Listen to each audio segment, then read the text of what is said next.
mawe mawili, sheria zikiandikwa kwa kidole cha Mungu, lakini moyo wangu ukiandikwa kwa chokaa. Nilipewa lamani, lakini miguu yangu ilikuwa imefungwa minyororo. Nilipewa sheria, usifanye hivi, lakini nguvu ya kutofanya hivi sikupewa. Kila mwaka mbuzi mmoja, damu ikamwagika, dhambi ikafunikwa, lakini asubuhi ilipopambazuka, sauti ikasikika ndani yangu ikisema, bado mchafu. Nikitembea mchana nikasikia, bado mchafu. Nikilala usiku tena nikasikia, bado mchafu. Nilisimama nje ya pazia nikiangalia ndani ya patakatifu pa kuuza Idi, nikitamani kuingia, lakini kuhani pekee ndiye aliyeruhusiwa, japo na yeye pia alikuwa na dhambi zake. Kisha pazia likapasuka, sio kwa mkono wa mwanadamu, lakini kwa mkono wa Mungu.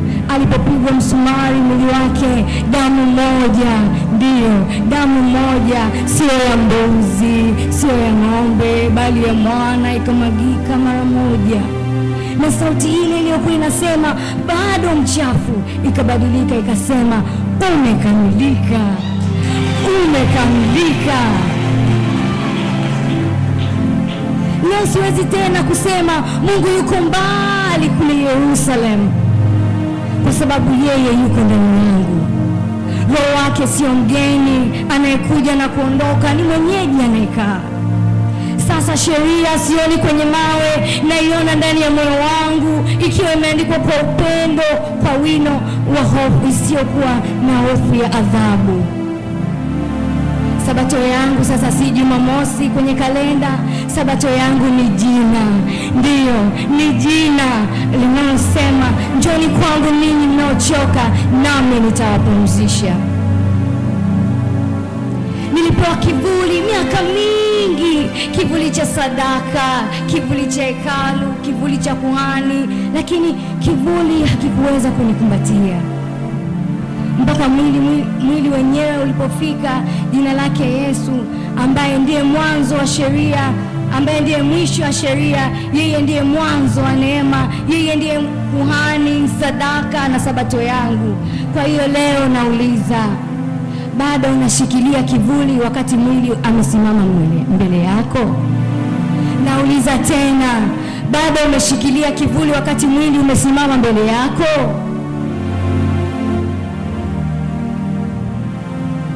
Sisi si bahati mbaya ya historia.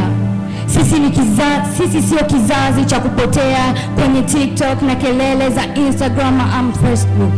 No, sisi ni barua iliyoandikwa kwa damu takatifu ya mwanakondoo. Sisi ni jibu la maombi ya manabii wengi wa zamani. Mungu hakutupata tu kwenye maktaba yake ya mbinguni akatuchagua. Hapana.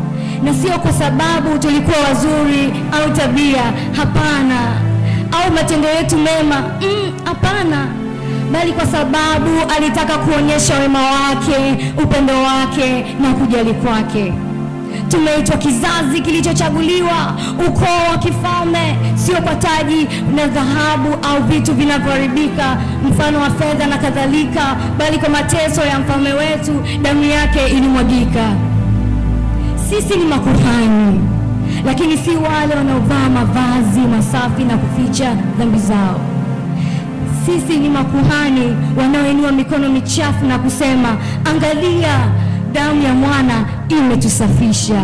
Ndiyo, angalia, damu ya mwana imetusafisha. Sisi ni taifa takatifu sio kwa sababu hatuna uchafu, bali kwa sababu tumeshikwa na yule aliye mtakatifu. Sisi sio watu wa mali yake mwenyewe, sio ili tubebe kiburi, bali ili tupige kelele. Tutangaze fadhila za yule aliyetuita kutoka gizani akatuleta kwenye nuru yake ya ajabu. Kwa hiyo usinisumbue na cheo chako, usinisumbue na nafasi yako duniani. Mimi nimechaguliwa, mimi nimechaguliwa. Ndiyo, nina kazi. Yes, nina kazi kumwambia yule aliyepotea kuwa yeye pia amechaguliwa, kumwambia yule aliyevunjika moyo kuwa damu inatibu, kumwambia yule aliyetupwa kuwa kuna Baba mwenye huruma na upendo. Sisi ni kizazi kilichochaguliwa, sio kwa ajili yetu peke yetu, bali kwa ajili ya ulimwengu unaotuona. Na kujiuliza, kwa nini mnang'ang'ania gizani? Na jibu ni moja, na jibu hilo unalo wewe, kwa sababu taa yetu haijazimika na haitazimika kamwe. Narudia tena, tumechaguliwa. Narudia tena, tumechaguliwa, sio kwa mapenzi ya mwili, sio kwa mapenzi ya mwili wala kwa mapenzi ya mwanadamu, bali ni kwa mapenzi ya Mungu. Mwambie tena jirani yako, tumechaguliwa. Amen. Be blessed.